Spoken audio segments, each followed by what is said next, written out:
उत्तर भारत के उन्नाव जिले के इन बच्चों को स्कूल पहुंचने की जल्दी है।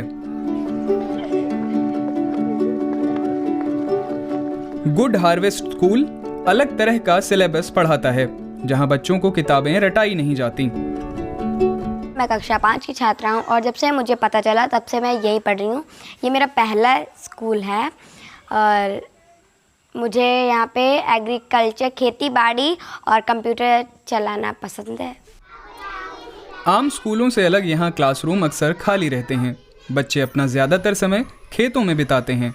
इसमें कोई मेन किसी को दिख रहा है? कोई आज वे बीजों और मौसम के तालमेल के बारे में सीख रहे हैं, जैसे कौन से बीज बारिश से पहले लगाने चाहिए और कौन से बाद में। 12 साल के बच्चों के इस ग्रुप को ऑनलाइन संसाधनों से अंतर समझने में मदद कर रही हैं टीचर अशिता नाथ। यहाँ हर उम्र की लड़कियां अपने भविष्य की उम्मीदों के बीज बो रही हैं। When we talk of dreams, सपनों की बात करें तो लड़कियों के सपने नहीं होते, क्योंकि उनके आसपास कोई उदाहरण ही नहीं होता।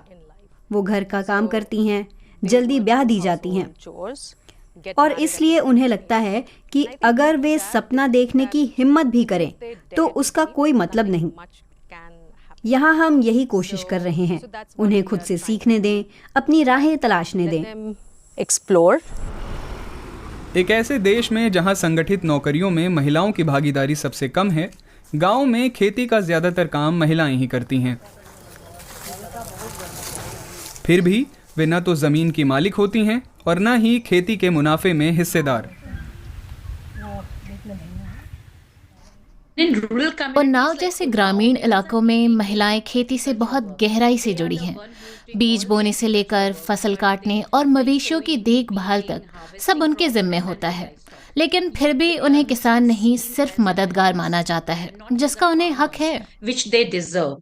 उन्नाव की लड़कियां सिर्फ मजदूर ना रहें, बल्कि अपनी आज़ाद सोच वाली किसान बने। इसके लिए शिक्षा सबसे ज़रूरी है, लेकिन जो लड़कियां स्कूल जाती भी हैं, वे कॉलेज तक पहुंचने से पहले ही पढ़ाई छोड़ देती हैं। लड़कों और लड़कियों की पढ़ाई की तुलना करें तो लड़कों को बेहतर शिक्षा मिलती है और उनकी साक्षरता दर करीब 70% है।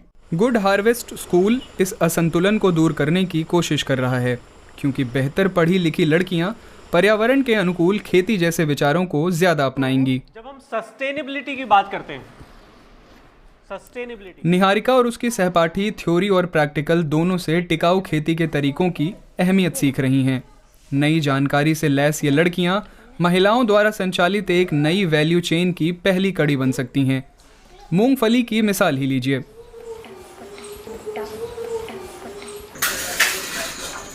उन्नाव की पूजा निषाद के लिए ये घरेलू जिंदगी से बाहर निकलकर अपनी महत्वाकांक्षाएं पूरी करने का जरिया बना। पहले शुरुआत में हस्बैंड भी कह रहे थे कि मतलब नहीं जाना है, ये हम खुद अपना कोई कहेगा वाइफ से काम करवा रहे। हमने ये बोला कि आजकल का जनरेशन है, हस्बैंड वाइफ दोनों लोग कर रहे हैं, कोई कुछ कर रहा, कोई कुछ कर रहा, कोई बैठने वाला जॉब कर रहा, कोई कुछ कर रहा है। तो उनको समझाया तब वो आने के लिए राजी हुआ है। पूजा महिलाओं के उस स्वयं सहायता समूह का हिस्सा हैं जो नटी विलेज नाम की कंपनी के लिए काम करता है। वे देसी मूंगफली को प्रोसेस करके बाजार के लिए ऊंची कीमत वाले उत्पाद बनाती हैं। खेती की वैल्यू चेन में ऊपर की कड़ियों में काम करके ये महिलाएं अपने खेत की सीमाओं से आगे निकल गई हैं।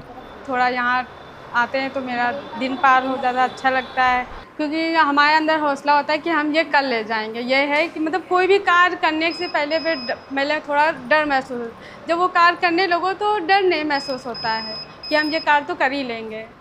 मतलब ये बाहर का माहौल, आना जाना, मतलब भैया लोग से बात करना, चीत करना, मतलब ये कॉन्फिडेंस हुआ कि हम कहीं भी जाके दूसरी भी जगह जाएंगे तो वो हिचकिचाएंगे नहीं कोई से बात करने में या काम करने में। स्कूल में छात्राएं ऐसी बेहतर फसलें उगाना सीख रही हैं जिन्हें पूजा निषाद जैसी महिलाएं आगे प्रोसेस करेंगी। मिट्टी में केंचुए देखकर बच्चे उत्साहित हो उठे। वे जानते हैं कि केंचुए मिट्टी के लिए फायदेमंद हैं। हम लोग English, Hindi, math, social study और सस्टेनेबिलिटी की भी क्लासेस लेते हैं और एग्रीकल्चर भी सीखते हैं। अभी जल्दी में हम लोग ने जो पुराने सीड्स थे हम लोग ने उनको इकट्ठा करके रखा है। स्कूल में अब एक छोटा बीज बैंक भी है, जिसमें हर मौसम के लिए देसी बीजों की किस्में रखी जाती हैं। इस तरह वे हर फसल और मौसम से जुड़ी स्थानीय कृषि ज्ञान को भी सुरक्षित रखने में भूमिका निभा रही हैं।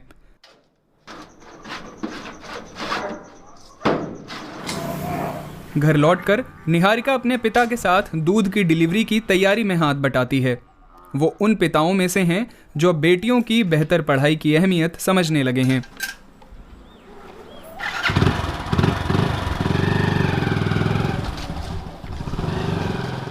मैं भविष्य के लिए यही कामना करता हूं कि जो है सही से पढ़ाई लिखाई करे। हो सकता है अब हम तो कुछ नहीं कर पाए हैं, शायद बच्चे ही कुछ आगे करके जो है कुछ करे।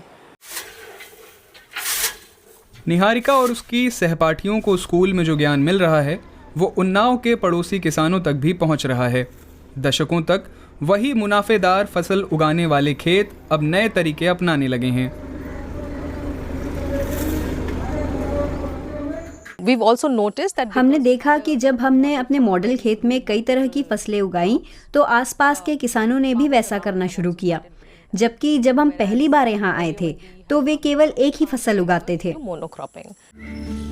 ये स्कूल किसानों की नई पीढ़ी तैयार करने में मदद कर रहा है, जो अपने काम को बोझ नहीं बल्कि बदलाव का रास्ता और खेती का टिकाऊ तरीका मानती है।